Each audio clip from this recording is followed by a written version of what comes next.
Siguiendo pues con estos comentarios que estamos rescatando del libro de Thomas Keating, ahora recuerden que habíamos visto una primera parte de lo que sería el sexto y el séptimo paso, ¿no? Estos pasos fundamentales. Y para avanzar, una de las cosas que afirma Keating es que el ejercicio de voluntad, ¿no?, para poder corregir nuestras faltas y defectos es una forma equivocada de comprender lo enfermos que estamos. O sea, en pocas palabras, debemos de comprender la verdadera magnitud y naturaleza del mal que nos aqueja y reconocer que de fondo, y de hecho en principio, somos impotentes para una especie de autorrecuperación.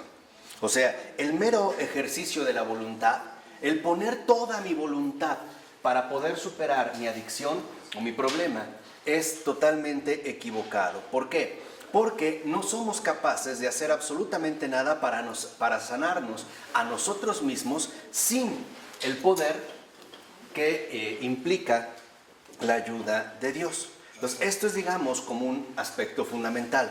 Porque hoy hay como una cierta tendencia a una especie de voluntarismo antropológico, ¿no? O sea, que es de voluntad. Pero, oye, yo no había visto, el paso 6 y 7 la vez anterior. Sí, lo que pasa es que es largo y no lo he terminado. Esta es como la continuación de este paso.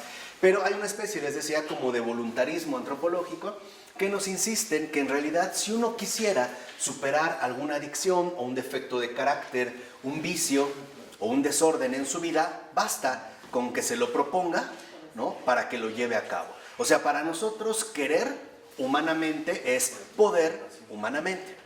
No obstante, lo que nos recuerda Keating es que esto es básicamente falso, ¿no? Es, como lo dice Keating, es una forma equivocada de comprender nuestro verdadero malestar. O sea, la dimensión auténtica de, vamos a decirlo así, nuestra condición humana. Y por ello es que se recurre, ¿no?, al poder superior.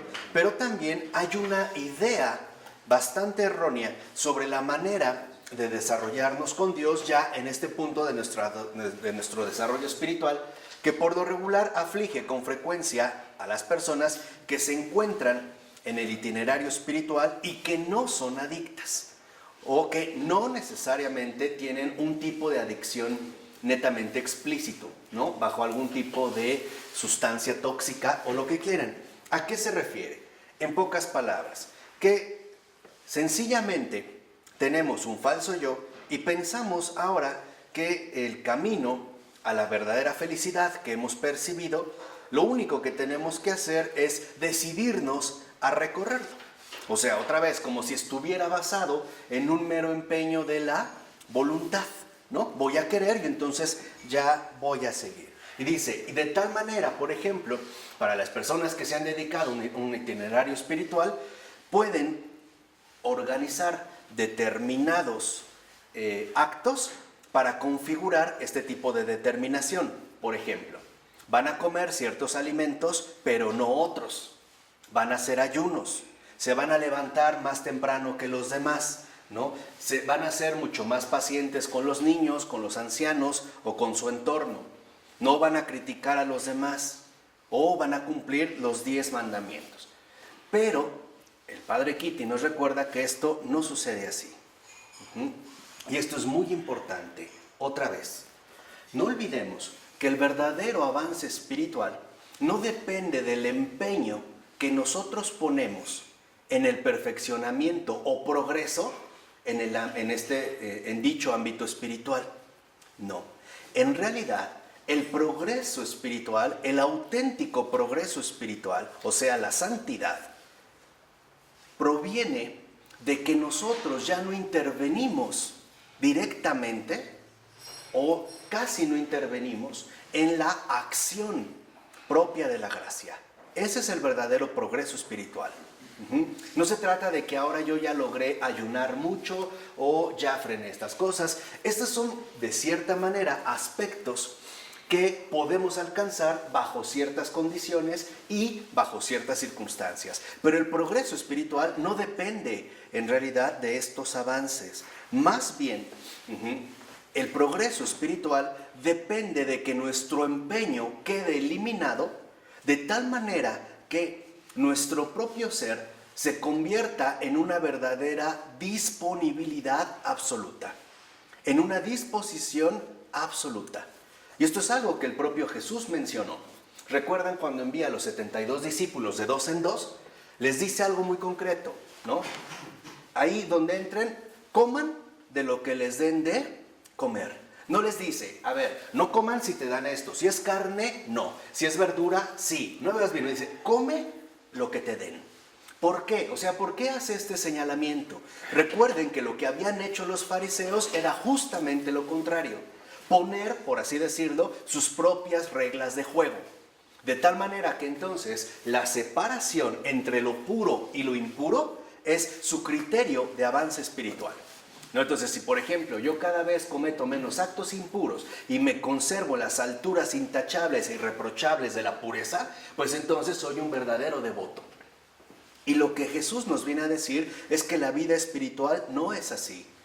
En la verdadera vida espiritual, todo depende del grado de disponibilidad que posee cada uno para que se realice la acción salvadora de Dios. ¿Sí me explico? Así que, por ejemplo, un ayuno no es una regla general para el avance espiritual. Puede ser que haya personas hacia las cuales el ayuno les beneficie, pero no en todos los casos. Porque acuérdense que cada alma es una realidad concreta y personal que el Señor atenderá de manera personalizada. De tal forma que a veces el ayuno no solo va a implicar dejar de comer o ingerir ciertos alimentos o bebidas. No, muchas veces el ayuno es privarme de mis propios criterios. Y de hecho yo me atrevería a decir que ese es el verdadero ayuno. En pocas palabras, el progreso espiritual consiste en que yo realmente dependa de lo que Dios quiere y no de lo que yo quiera. Esta es la gran diferencia. ¿Por qué si no? Entonces, como dice Thomas Keating, vamos a darnos cuenta que nuestros mejores esfuerzos pueden resultarnos, vamos a decirlo así, apreciables durante un tiempo, pero tarde o temprano van a terminar en una derrota miserable. Vamos a ver que yo me pude abstener o aguantar, ¿no?, en lo que me propuse, pero que en algún momento voy a fallar. No lo voy a poder mantener al pie de la letra. Por eso dice, poner todo el empeño es muy raro que sea un buen consejo.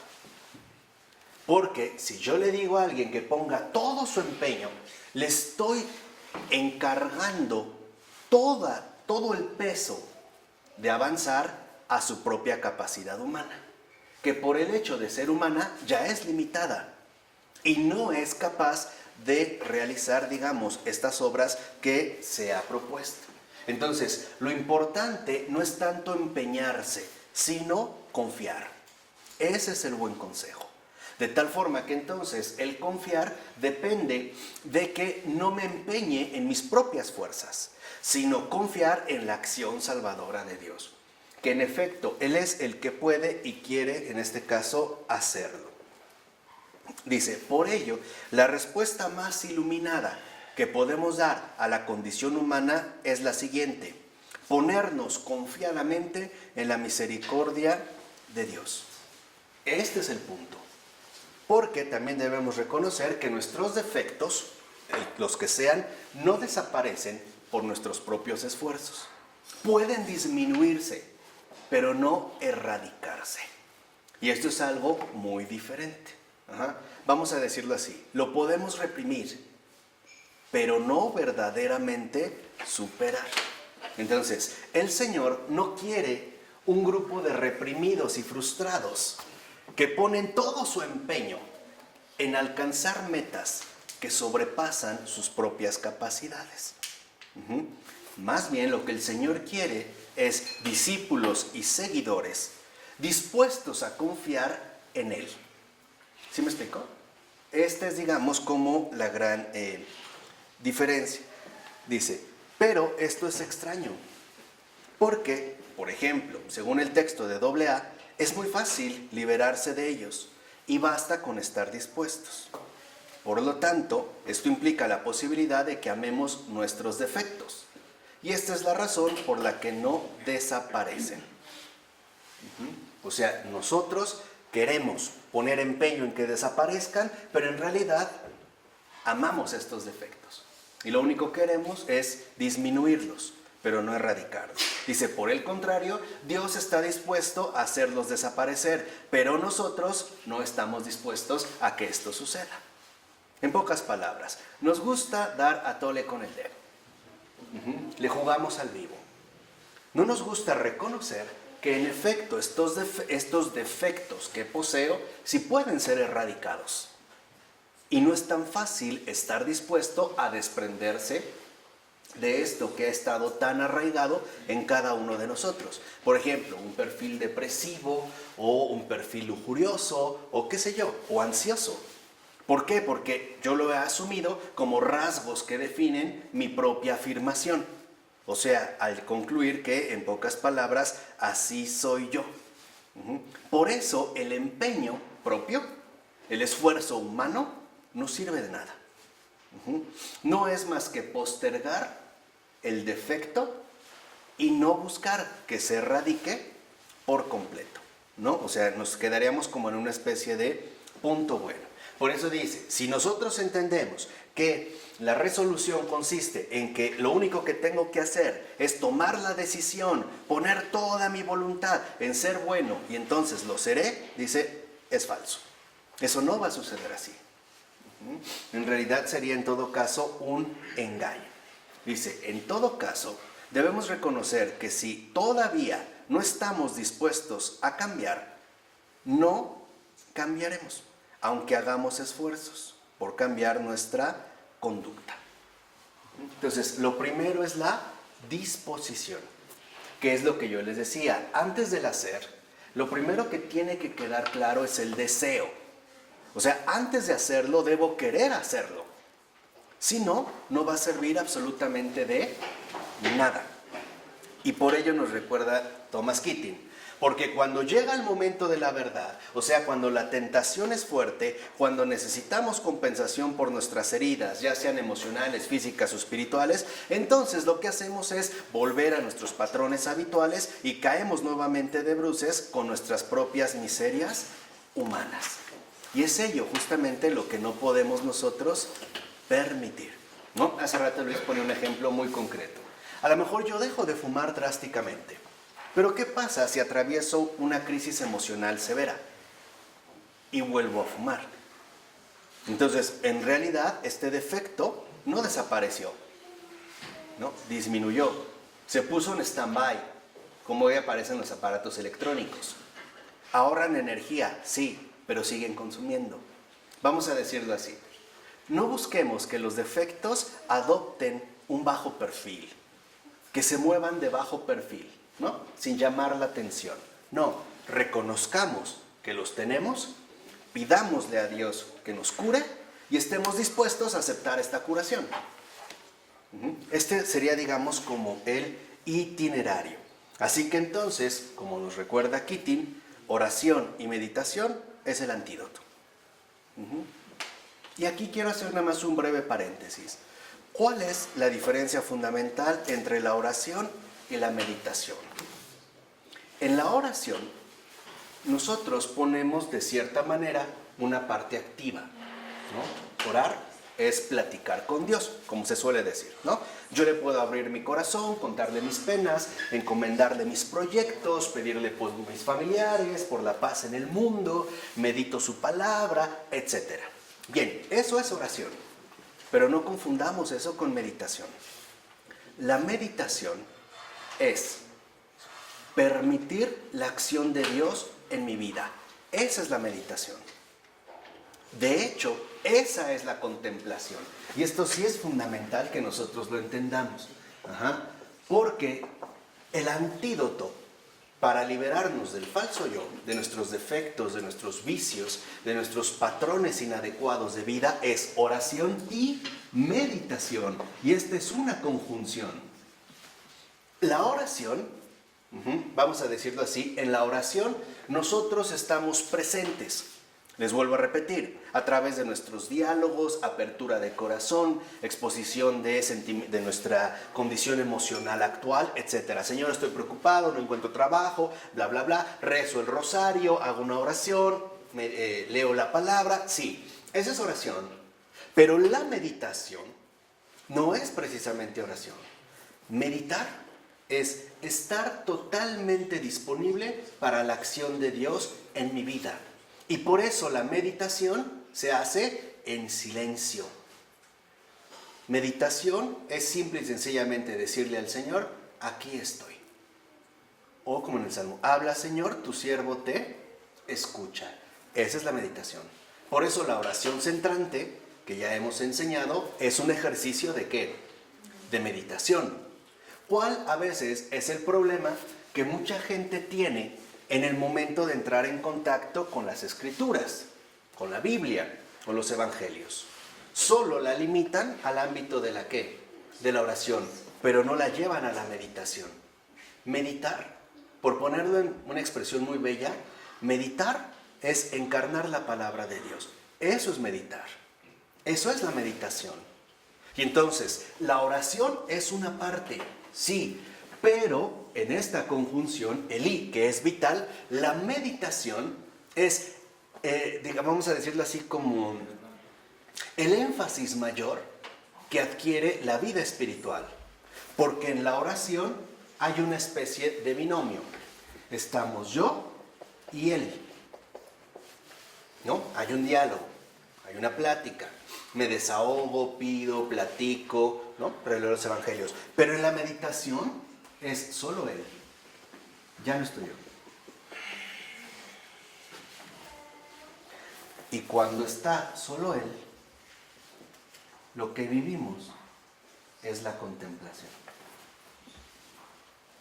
Contemplar es ver y experimentar a Dios en todas las cosas. Esa es la contemplación.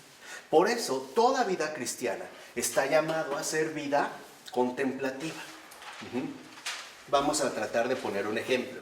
Si yo asisto a una celebración litúrgica y escucho la liturgia de la palabra, o sea, las lecturas que se hacen, la primera o el salmo o la segunda o el evangelio, y ninguno de los contenidos que ahí se expresaron medité, o sea, si ninguno realmente cayó como una gota de agua en mi corazón reseco, no tuvo realmente un efecto drástico.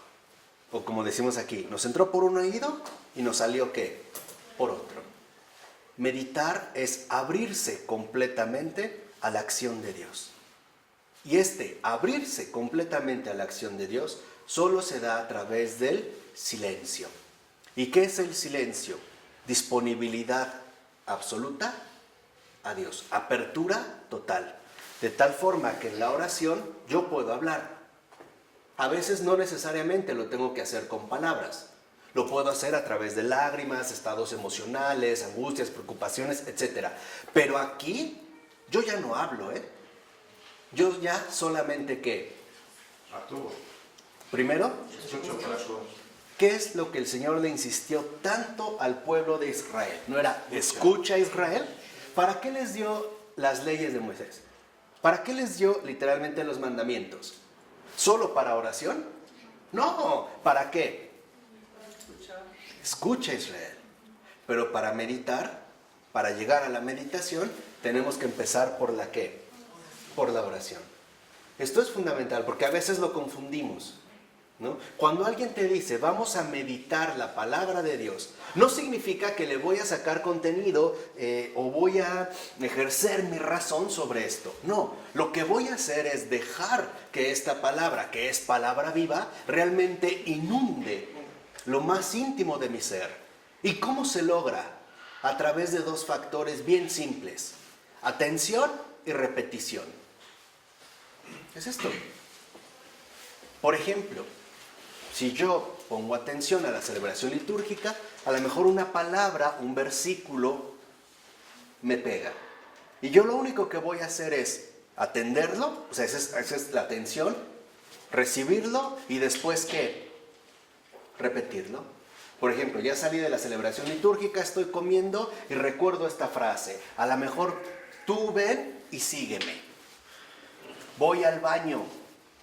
Tú ven y sígueme. Ya en la tarde estoy con los amigos y de repente otra vez lo vuelvo a traer, ¿no? Tú ven y ¿qué? Y sígueme. Esa es la meditación. ¿Sí queda claro? De tal manera que entonces en la meditación ya predomina solo Él. Es aquí donde está la recuperación. No aquí, ¿eh? Es aquí. Por eso hay mucha gente que se la pasa orando, rezando, pero no ve realmente cambios auténticos en su vida. Porque no ha pasado de la oración a la ¿qué? A la meditación. Lo importante es darle a cada una su lugar. Si por ejemplo, yo ya oré, en un determinado gesto ya hablé con el Señor, ¿no? Me desahogué con Él, abrí el corazón, estoy preocupado por esto, estoy molesto por esto, estoy inquieto por esto, o estoy ansioso por esto, estoy deseoso de esto. Lo que yo después puedo hacer para hacerlas juntitas es conectarme directo a la meditación diciéndole, ¿y tú, Señor, qué dices? Pongamos un ejemplo muy sencillo. Señor, me encantaría irme de vacaciones, bla, bla, bla, mira, ¿estoy qué? ¿En qué? En oración. Una vez que acabe, Señor, ¿y tú qué dices? Y tratar de quedarme ¿qué? Callado y en silencio. Eso es meditar. Eso es pasar de la oración.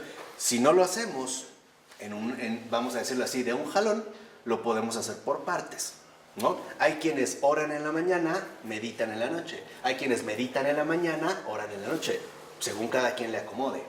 Pero sí es importante, ¿no?, hacer tanto oración como ¿qué? Meditación, ¿no? Aquí uno habla, aquí uno escucha. Cuando la oración y la meditación realmente se han conjugado, el resultado se llama acción, es decir, misión, es decir, envío. Modo de vida. O sea, apostolado. Estos son los apóstoles. Estos son los apóstoles. Meditación continua. ¿Ya? O sea, unos ya están en esta meditación continua, alimentándose de todo lo que el Señor nos ha dado. Pongamos ejemplo, para que vean que no es nada extraño, porque miren, esta es la experiencia mística. Hemos degradado la palabra de una manera horrible. Pensamos que místico son así como experiencias extrañas, alucinantes, fantasmagóricas, que a lo mejor con LSD alcanzamos. O contacto directo. No, contacto raro. No. La mística, en realidad, consiste en la primacía de Dios sobre mí. Ese es un místico. Eso es un místico. O sea, un místico no tiene por qué tener visiones, revelaciones. No, se pueden dar, pero no es lo central. El místico es aquel en el que la obra redentora del Señor, la gracia, predomina sobre él. También se llaman las mociones del Espíritu Santo. Sí, ahí está él, ¿no? Las entiende. Como en Ya las casa. entiende. Sí. No solo Las- les llegan y las entiende y las sigue. Claro, las recibe, ¿no? Las recibe. Ya digamos, hay precisamente como una especie de delicadeza. Hay un seguimiento y por lo tanto también hay docilidad.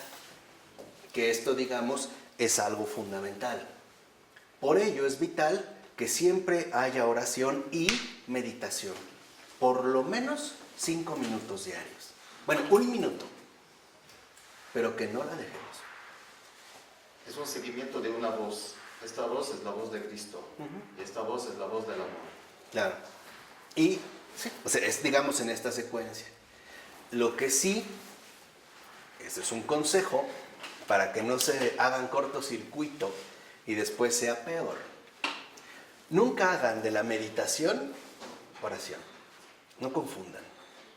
Nada de que me voy a meditar, me voy a poner disponible y de repente me deshago. No. Mejor, si no te aguantas, habla. Pero después, ¿qué? Escucha. Por eso si lo ven, a mí luego me llama mucho la atención de personas que van a orar, entonces van y como que están, ¿no?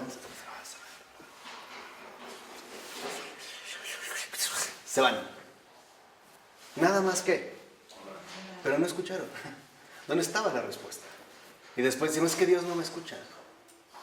Es que le estoy pide y pide y pide, pero no me qué. No me escucha. Es que no te interesa escuchar. Es que tú quieres hablar para que se cumpla lo que tú estás diciendo, pero no estás dispuesto a dejarte tocar verdaderamente. Lo que en un programa de recuperación se llama sanación. Envío.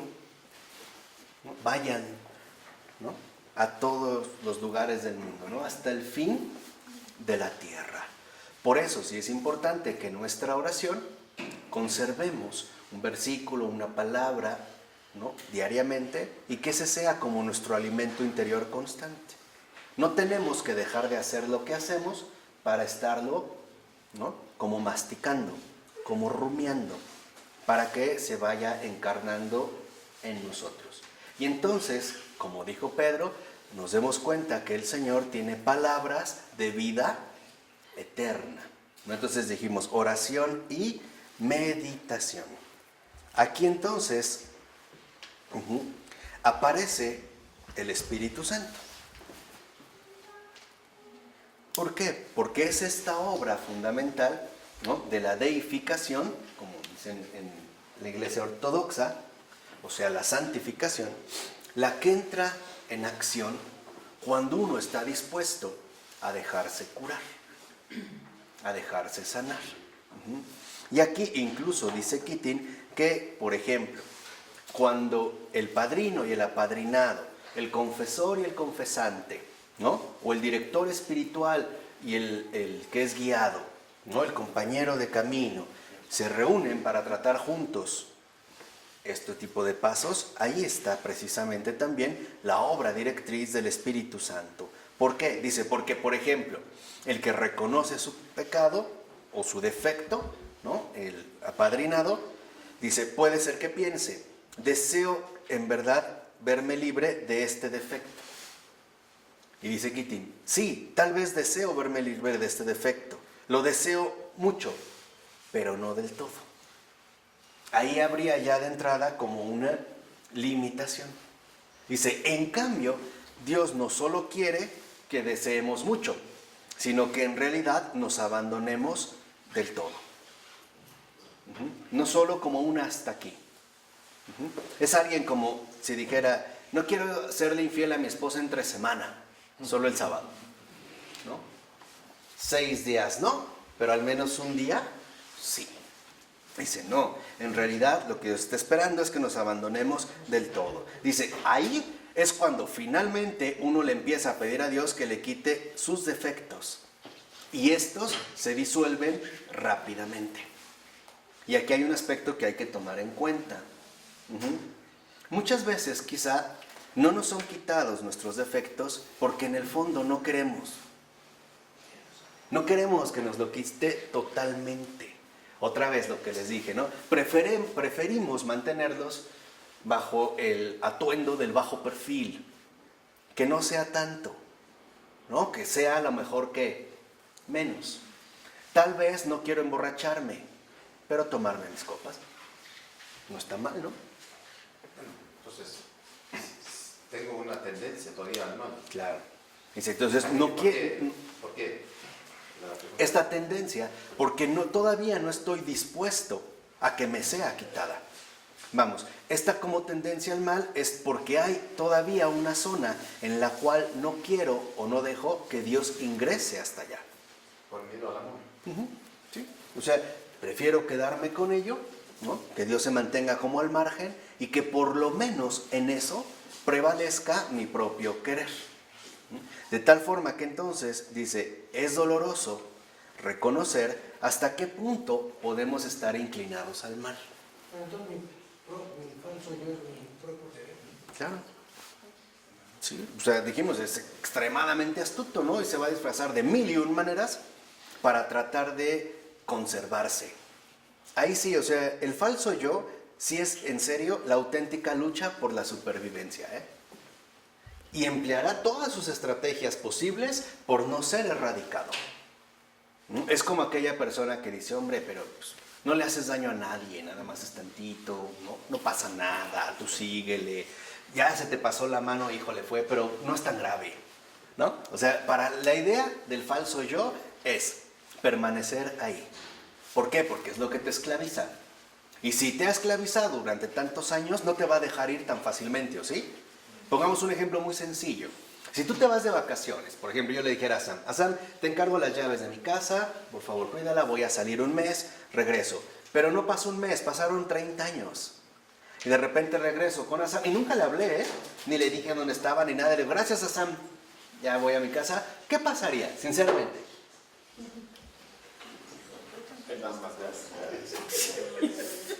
O sea, yo creo que una respuesta muy clara de Sam sería, no, tú la abandonaste. Ya no es tu casa. Eso es lo que hemos hecho con el alma. Ya no es nuestra casa, la abandonamos, no la reclamamos y dejamos que otro mande por nosotros. Y si de repente llegamos, ¿no?, literalmente bien envalentonados a decir, pues ya, vengo a recuperar mi territorio, pues prepárate para la guerra. Eso es lo que te espera, una guerra. Ese es el combate espiritual. Y acuérdense lo que nos dijo nuestro muy santo padre Pavel Florensky. Y acuérdate que en un combate real no solo se dan golpes, también se reciben. Así que no te desanimes. No acobardarse. Estar, como se dice, al pie del cañón. Saber que es un combate y que es una guerra. Y que esta guerra no se va a acabar hasta el día que mueras. Hasta ese día. Por eso es tan importante mantenerse alertas y vigilantes. Oren y velen. Prepararse para las grandes batallas. No quedarse, en este caso, dormido. Suponer que ya lo pasé. Porque el mal espíritu es extremadamente astuto. Entonces muchas veces nos da una tregua para que nosotros bajemos la guardia. Para que digamos, no, pues ya lo superé, ya como que esto ya pasó, lo deja, que lo descuidemos.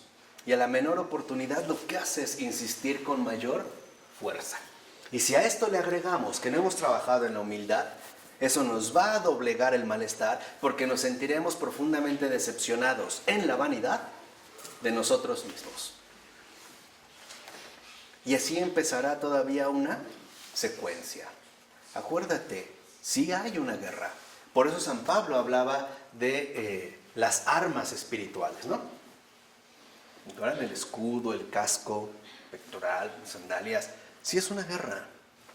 No, y no crean que es algo meramente superficial o banal. Es en serio. Porque en esta guerra se está jugando el todo por el todo. No es, vamos a decirlo así, algo enteramente trivial. Que ya no se hable del cielo, el infierno, esto es otra cosa, pero es algo real. Y es algo hacia lo que nosotros debemos de estar siempre atentos. ¿Hacia dónde es que estamos siendo encaminados? Miren, así como en las huestes infernales hay élites, ¿no? Y si ven que hay un pez gordo, le mandan al equipo SWAT infernal. O sea, que se vaya con todo. Así también, en el ámbito espiritual, hay élites, ¿no? Hay jerarquías, hay órdenes. Y nosotros siempre contamos con todo el apoyo celestial. Comenzando por la gran capitana de todos los ejércitos celestiales, María. Comenzando por ella. Después, todos los santos. Después, todos los ángeles. Después, Dios entero. Padre, Hijo y Espíritu Santo en la presencia concreta, encarnada de Jesús. Si uno entiende esto, la pregunta siguiente es, ¿quién podrá vencerme? Nadie. Solo yo mismo. A menos de que yo no opte por la victoria, sino que yo tome más bien postura por la derrota. ¿Vamos? De tal forma que entonces debemos entender cómo las circunstancias externas nos permiten darnos cuenta realmente quiénes somos, de una manera que en la vida ordinaria no percibimos. Por ejemplo, hay personas que dicen, no, yo soy muy creyente, yo con Dios voy diario a misa y no sé qué y tal, y él y yo, bla, bla. Sí, pero a ver, ¿qué pasa en los hechos externos realmente límites? ¿Qué pasa si de repente, por ejemplo, a tu esposo le han diagnosticado cáncer y a tu hijo lo han secuestrado? ¿Qué pasa ahí? Y aparte, acabas de recibir una llamada donde te despidieron. ¿Qué pasa ahí? ¿Qué pasaría ahí? O sea, no nos engañemos. En la vida ordinaria es muy fácil, ¿no? Navegar tranquilamente. Parece que todo marcha bien, pero no es en la vida ordinaria donde se ve quiénes somos, sino en las situaciones, vamos a decirlo así, sorpresivas. Acuérdense de los apóstoles. Cuando se suben a la barca van muy bien, ¿no? Jesús se duerme y de repente empieza la lluvia en los mares y parece que se van a voltear y naufragar. ¿Cómo se pusieron?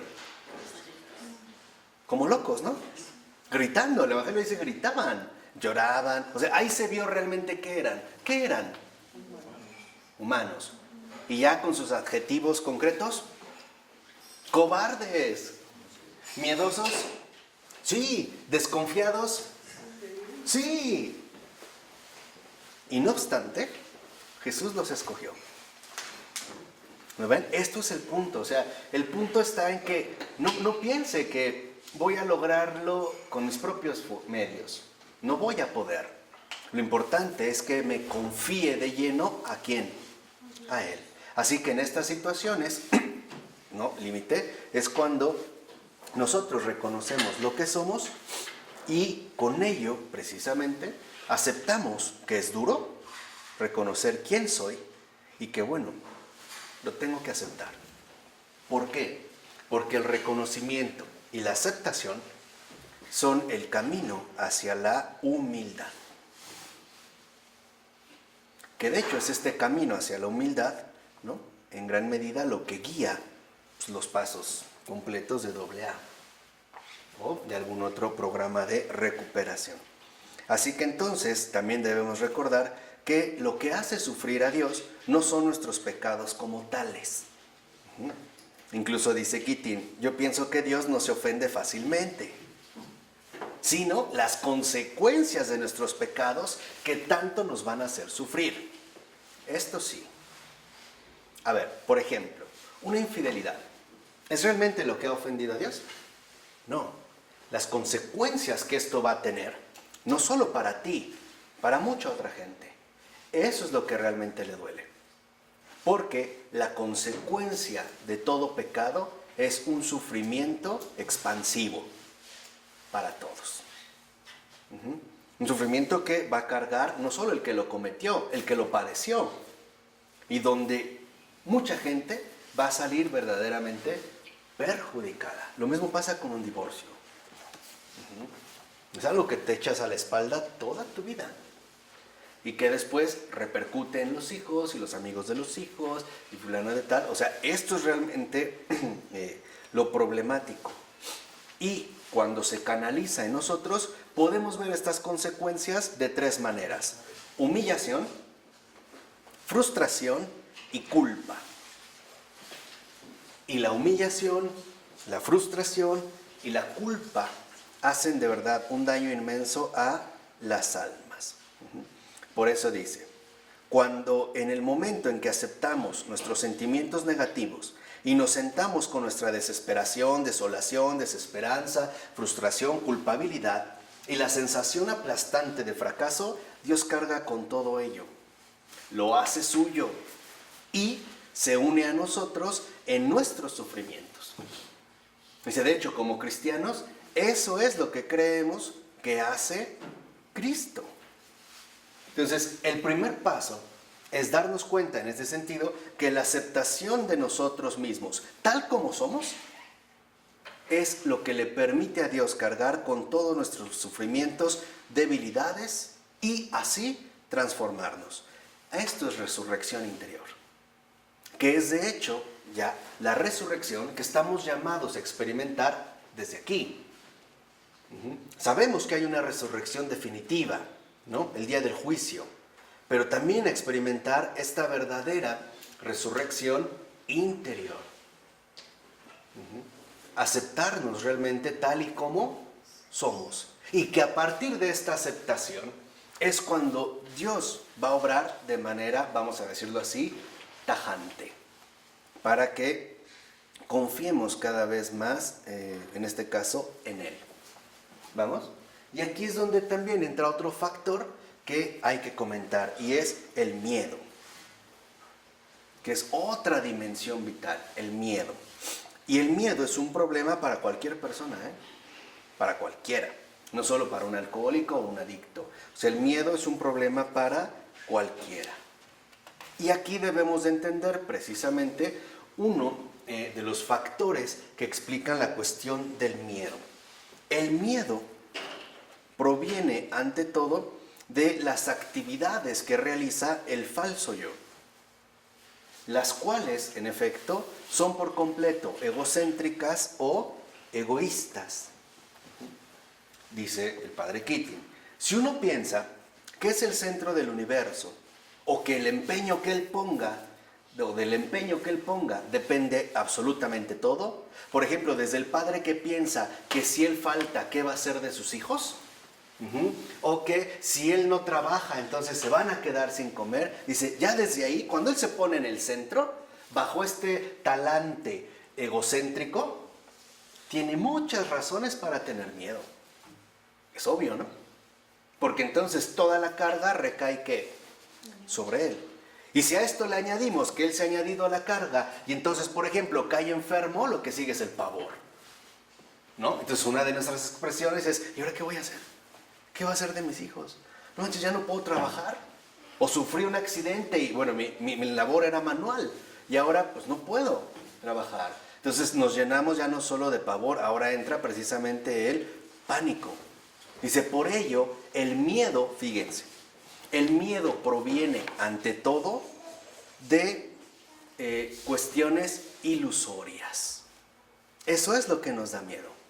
O sea, tendemos mucho a fabricar ilusiones falsas. Esta sería, digamos, una, al menos, de las principales raíces del miedo. Nosotros tendemos a hacer proyecciones muy precipitadas, ¿no? De tal forma que cuando los planes no salen como nosotros los hemos erigido, lo primero es que empezamos a tener miedo. Empezamos literalmente a sentir miedo ante el hecho de reconocer que las cosas se nos están saliendo de control, ¿no? Y así vemos cómo reconocemos un principio básico. El miedo desaparece cuando acepto que las cosas no dependen de mí, dependen de Dios. Y de mí, lo único que depende es mi colaboración, pero no es el peso completo. Por ejemplo, pensemos un caso muy concreto, los hijos. ¿Cuántos padres no piensan que sus hijos son suyos? O sea, literalmente, que son mis hijos. No es verdad. Se te dieron, pero no son tuyos. No son propiedad tuya. Al grado de que, de fondo, tú eres impotente. Por ejemplo, ¿qué pasaría si a tu niño le diagnostican leucemia? Avanzada, grave, terminal. Aunque tú quisieras dar tu vida por él, no puedes. No es tuyo. Se te dieron, pero no te pertenecen. Si se entiende, es como la creación. La creación se nos dio, pero no nos pertenece. Se nos confió. Y nosotros no estamos llamados precisamente a apropiarlo. Entonces, en el caso, por ejemplo, lo que repito de los hijos, una idea equivocada que tenemos es que los hijos dependen, en primer lugar, de nosotros. No es así.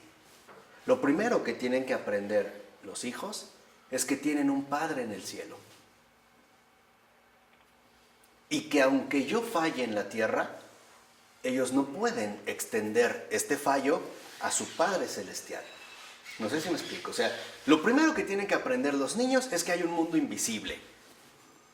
Y que este mundo visible se les tiene que ir revelando poco a poco a través del mundo visible.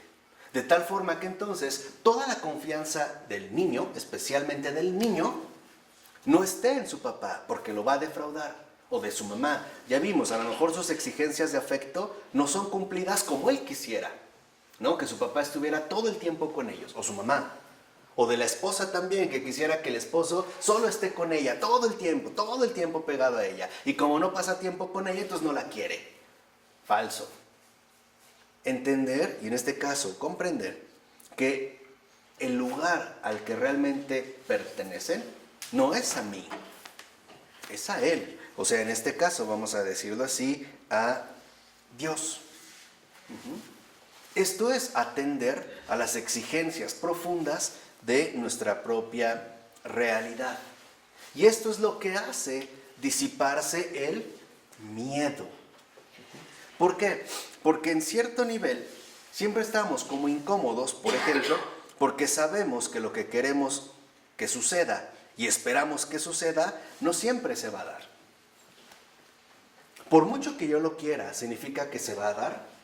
No. Por mucho que yo me empeñe, ¿significa que se va a dar? No. No está, digamos, en mi poder, ¿no? A mi alcance. Dice, y en este sentido, por ejemplo, lo que después tendemos a padecer continuamente son crisis. ¿Por qué? Porque nos colocamos en el centro del universo. Entonces, el principio básico para desaparecer el miedo es justamente lo que nos dio el tercer paso. Decidimos poner nuestras voluntades y nuestras vidas al cuidado de Dios, ya no a mi propio cuidado. Ya no me voy a empeñar en que todo salga bien.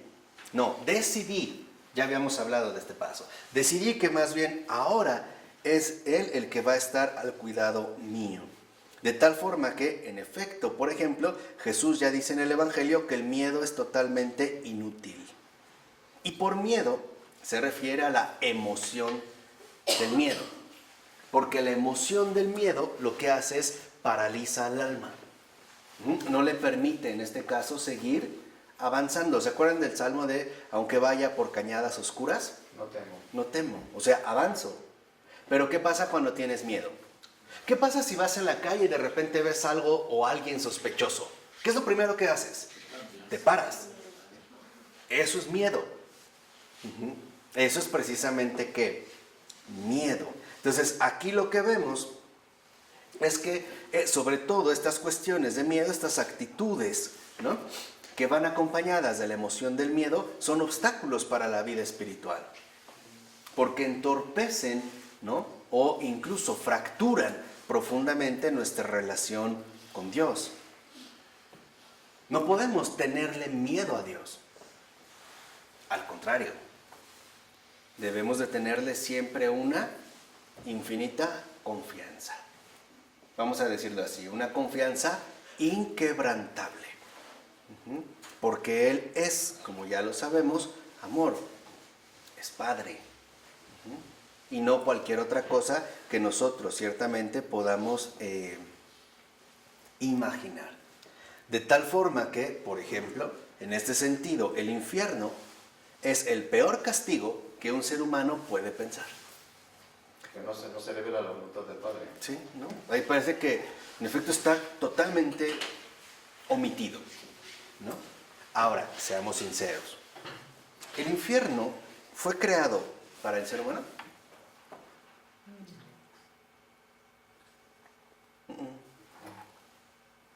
Los seres humanos todavía ni estaban. ¿Para quién es el infierno? Así nos dijo, ¿no? Vi a Satanás caer como un relámpago. Es para lo demoníaco. O sea, literalmente es para lo infernal, pero no para nosotros. En ningún momento fue pensado para nosotros. ¿Para nosotros qué fue pensado? El reino. Lo dice también el Señor en el Evangelio, ¿no? Vengan a mí, benditos de mi Padre, tomen posesión del reino que fue creado para ustedes, ¿qué? Concebido para ustedes desde antes de la creación del mundo. Por eso cuando Jesús está en la última cena con sus discípulos, lo que les dice es, a donde voy ustedes no pueden ir. ¿A dónde iba? Al infierno. Ustedes no pueden ir. O sea, es una expresión afectiva profunda. O sea, ustedes no pueden ir ahí. No pueden ir ahí. Es un anhelo, ¿no? Es el anhelo, vamos a decirlo así, profundo de Dios. No podemos ir ahí. Y por eso se nos ofrecen tantos remedios para evadir sus garras. O para no ser devorados por, en este caso, sus trampas. Entonces, lo fundamental es que nosotros entendamos que Dios tiene su peculiar manera de hacer las cosas, que a veces no comprendemos o no nos gustan, pero algo es claro, eso es lo mejor, aunque no me guste. Por ejemplo, puede ser que ante una situación delicada de salud, el remedio médico que me proponen no es lo que más me gusta, ¿verdad? Pero algo sí puedo entender, ¿es lo mejor o no? Por ejemplo, en un accidente a veces amputar un miembro es lo mejor. No es nada agradable, ni bonito, ni nada, pero ¿es lo mejor o no? A veces que un hijo ingrese a un hospital para una intervención no es lo que más me agrada, ¿verdad? Pero sé que es lo mejor o no. Sí. Entonces, en este sentido, si vamos comprendiendo esto, lo que ocurre es que nuestro ego encuentra su verdadero lugar. Ninguno. Y entonces, lo que nosotros vamos a creer en este sentido es que no seamos presas justamente del miedo. Miren, el miedo es lo contrario al amor. Es literalmente lo contrario al amor. Más aún que el odio, ¿eh? Porque el que tiene miedo no ama. No puede amar. El que tiene odio, sí. Puede amar y odiar, ¿no? Esto es cierto. Pero el que tiene miedo no puede. El que literalmente está atado por el miedo no puede amar. Entonces, entendamos una cosa muy fundamental. En el corazón de Dios no hay lugar para el castigo, ¿eh? Eso es lo último en lo que piensan, pero no hay lugar para ese castigo. Acuérdense de las palabras, a donde yo voy, ustedes no pueden ir. Es una orden, es un consejo, es un anhelo, y está brotando del propio corazón de Dios. Dice ahora, por ejemplo, la angustia que sufren algunos adictos o alcohólicos mientras luchan para alcanzar la sobriedad y experimentan la depresión, no es un castigo. Eso no es que es un castigo, no es que es tu castigo, buscaste y dice, no, más bien es doloroso, pero no porque hayan hecho algo malo, sino sencillamente porque Dios los está llevando a niveles más profundos de autoentrega. O sea, a no tenerle miedo al amor. Esto es lo que nosotros debemos de asimilar. ¿Cuántas veces al reconocer en una situación concreta lo que somos, sentimos miedo de que seamos rechazados? Tal vez la demás gente lo pueda hacer. ¿Qué tal si de repente llevo una buena amistad o una cercana amistad con alguien más y le digo lo que hago, lo que pienso, lo que siento? ¿Puede ser que me juzgue y me rechace? Sí. ¿Y eso nos da miedo o no? Sí. Esto sí. Ahora, ¿con Dios ocurre lo mismo? ¿Ya ven cómo lo dudamos? Eso es miedo. No ocurre. Por eso nunca debemos de perder de vista quién es Dios. Es Jesús, ¿no? ¿Cómo se comportó Jesús? ¿Inspiraba miedo? ¿Con Él podemos acudir con total confianza? ¿Aunque sea lo peor? Sí, aunque sea lo humanamente más escandaloso. Sí, siempre, de frente, ¿no? O sea, acudir literalmente a Él. Dice, por ejemplo, la verdadera humildad puede exigir que pasemos por la experiencia de fracasos, que parecen repetirse siempre, cuando intentamos superar nuestros defectos. Y son estos fracasos los que nos permiten crecer en humildad. ¿Por qué? Porque así nos damos cuenta de que finalmente podemos estar dispuestos a dejar que Dios sea el que corrija mis faltas y no yo mismo. ¿Ven? A través. ¿Ahora es doloroso? Sí. Reconocer que lo intentas y no puedes. ¿No es doloroso? Sí. ¿No es vergonzoso? Sí. Y por lo regular, ¿cuál es nuestra primera reacción? ¿No es aislarnos más? ¿No es escondernos más? ¿Hundirnos, enterrarnos más como gusanos? ¿Como lombrices? Las lombrices se mueren, ¿no? Si están expuestas a la luz y al sol.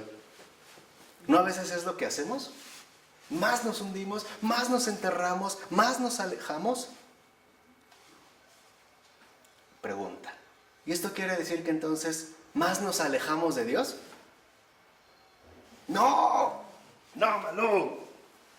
Yo me puedo ir muy lejos.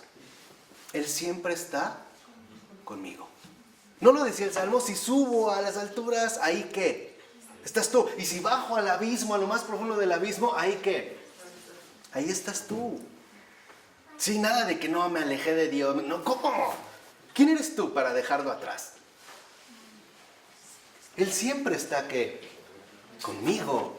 Y Él sabe que muchas de las adicciones o desórdenes de conducta que tenemos proviene de nudos existenciales que lo único que han traído son consecuencias terribles para nuestras vidas. Y lo que el Señor nos ve y con lágrimas en los ojos, y nos ve y nos dice, con lágrimas en los ojos, y extendiéndonos las manos, es, no sufras más.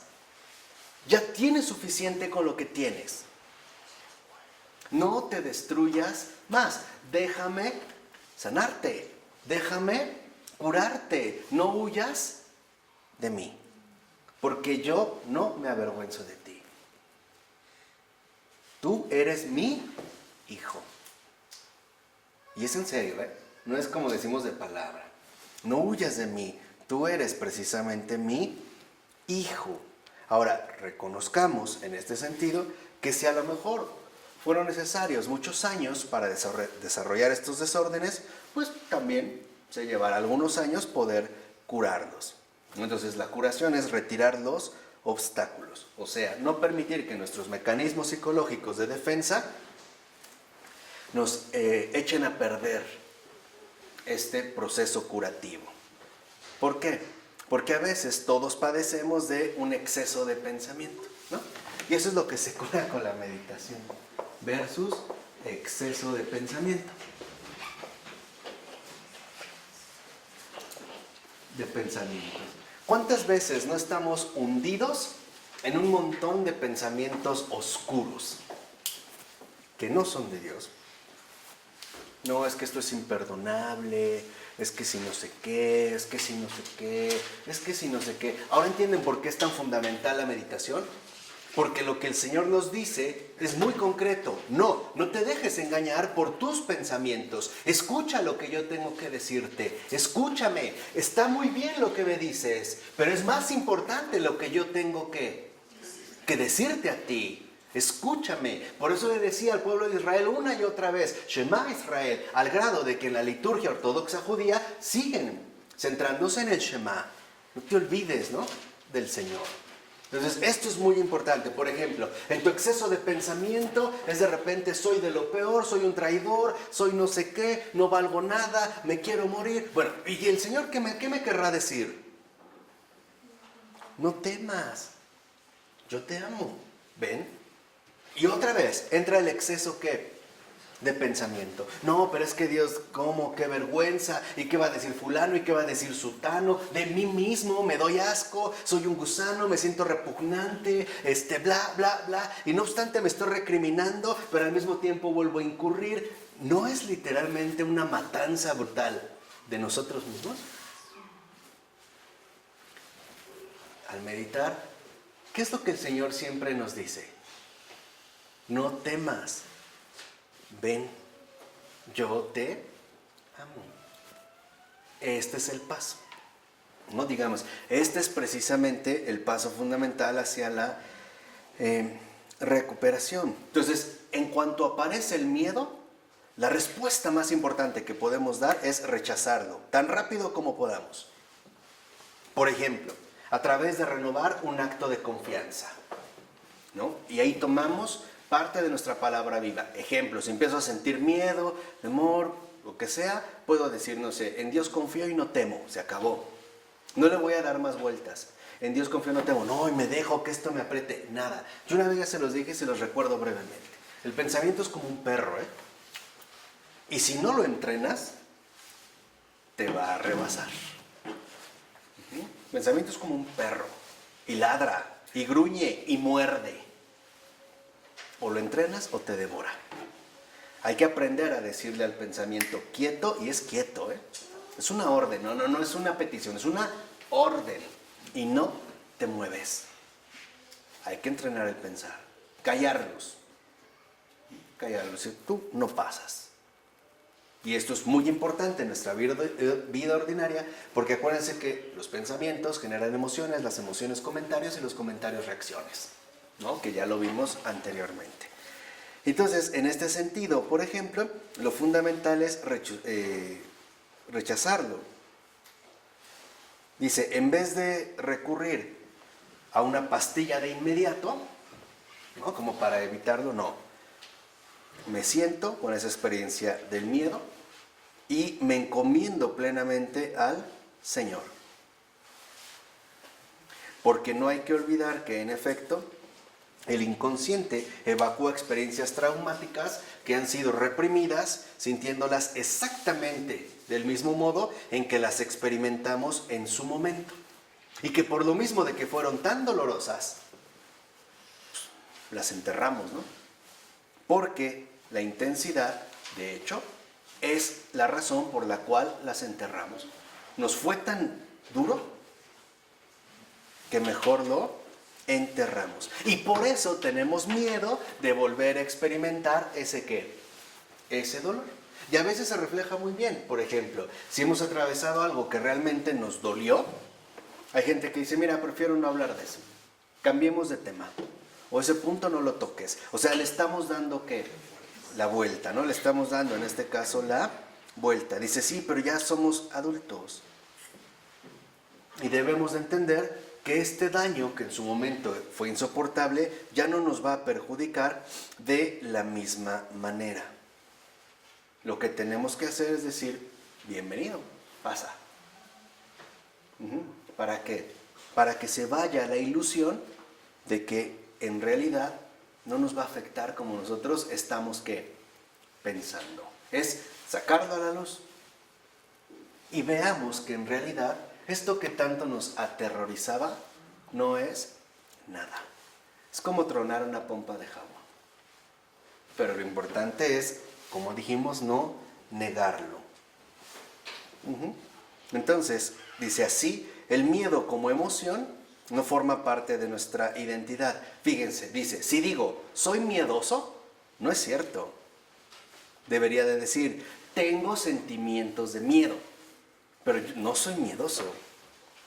Porque estos sentimientos, finalmente, entendemos que en pocas palabras, estos sentimientos de los que estamos hablando pueden cambiar. ¿De acuerdo? ¿Preguntas, dudas hasta aquí?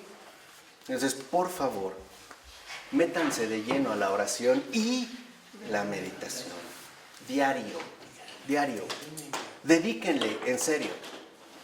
Como nos dijo el Señor, haz la prueba y verás qué bueno es. Haz la prueba y verás qué bueno es el Señor. Dedícale por lo menos diario 5 o 10 minutos, a una y a otra. Para iniciar la meditación, basta con que le digas, habla Señor, tu siervo te escucha. Al principio va a ser difícil, porque lo que nos va a querer atacar es el qué. Y de repente verás que si estás pensando en otra cosa, te regresas. Pero no te exijas, no te reclames. Ay, no, esto no es para mí, no pude. Eso es lo que te quiere engañar. ¿Sabías que a veces la pura intención de hacerlo es para Dios suficiente? Lo único que tienes que hacer son 2 cosas. Hacer acto de presencia. No evalúes si te salió bien, si no te salió bien. Tú preséntate. Y deja que el Señor haga todo lo demás. Si tú lo haces así, con esa simpleza, con esa sencillez, créeme que harás muy feliz a Dios. Porque ese es un acto sencillo, sin complicaciones, humilde, confiado, o sea, como a Él le gusta. Hazlo y verás de verdad grandes cambios en tu vida. sin necesidad de pastillas, terapias, viajes, mujeres, hombres, botellas, fama, ropa y todos los engaños que el mundo nos ofrece. No es necesario. Cuando de verdad hagas este acto de presencia, el Señor lo va a hacer absolutamente todo por ti. Lo único que te pide es, déjame. Tranquilo. Vamos a platicar. Y por favor, escúchame. Háblame todo lo que quieras. Dímelo todo. Pero escúchame. Nunca te olvides de escucharme. Tengo muchas cosas que decirte. Día con día. En nombre del Padre, del Hijo y del Espíritu Santo. Amén.